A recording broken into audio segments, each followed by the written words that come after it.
So firstly, what I like to think of as the main takeaway from doing the Difference course, its key learning, is 3 formational habits. Drawing deeply on Jesus' encounters in the gospel and the wisdom of expert peacemakers, we've distilled 3 habits that have the potential to transform everyday relationships. Our habits matter. 45% of our daily actions are habitual, and neuroscientists have estimated that up to 95% of our behaviours are controlled, at least in part, by the subconscious mind. There is a close relationship between what we believe and what we do. As we shape our habits, we can build practices that have a deep and lasting impact on our actions, our thoughts, and ultimately our character. Let's look at each of the 3 habits now. Be curious. Listen to others' stories and see the world through their eyes. In Genesis 1, we read that every person is made in the image of God, with value and a unique story. When we are curious enough to seek out that story, we affirm that person's innate value, demonstrating a true interest in who the other person is and how they've experienced the world. Can make it possible to begin to tread trickier territory together because the other person knows they have been heard and honored. Curiosity about the other also leads us to discover some of the limitations of our own story and perception. It cultivates humility, acknowledging that we don't have all the answers without diminishing the value of what we bring. Curiosity helps us move beyond our echo chambers, away from presumptions and towards wondering. Be present. Encounter others with authenticity and confidence.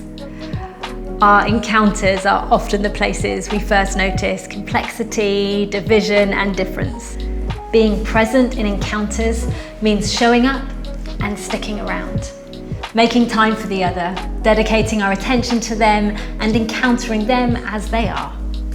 The Christian faith teaches that God became human and chose to be part of a hurting world, as seen in John 1, where it says, "The Word became flesh and walked among us."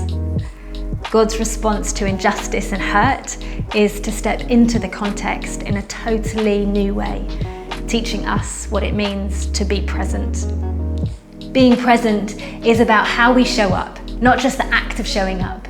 It means having the courage to bring our whole unique selves, bringing our vulnerabilities and insecurities to our encounters, as well as our own convictions and strengths. This can open up new depths of relationship.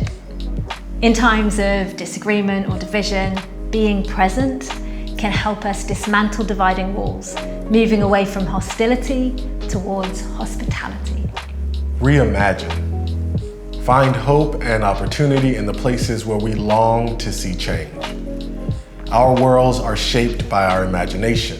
And when division and conflict seem intractable and we face repeated disappointment, it can sometimes be hard to find hope or to imagine an alternative where healing, restoration, and thriving relationships are possible. Yet we read in Revelation 21 that God is making all things new. The habits of reimagining encourage us to be renewed by the Holy Spirit and for God to stretch our understanding of what is possible.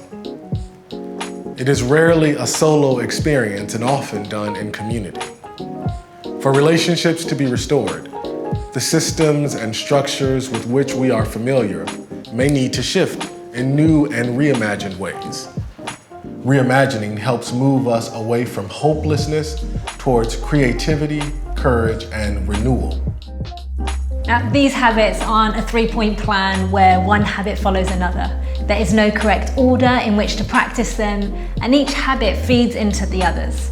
When we learn to recognize these habits in action, we often notice that they are being practiced simultaneously. These habits will help you step out of your echo chambers, dismantle dividing walls, and believe a new horizon is possible as you dare to reimagine.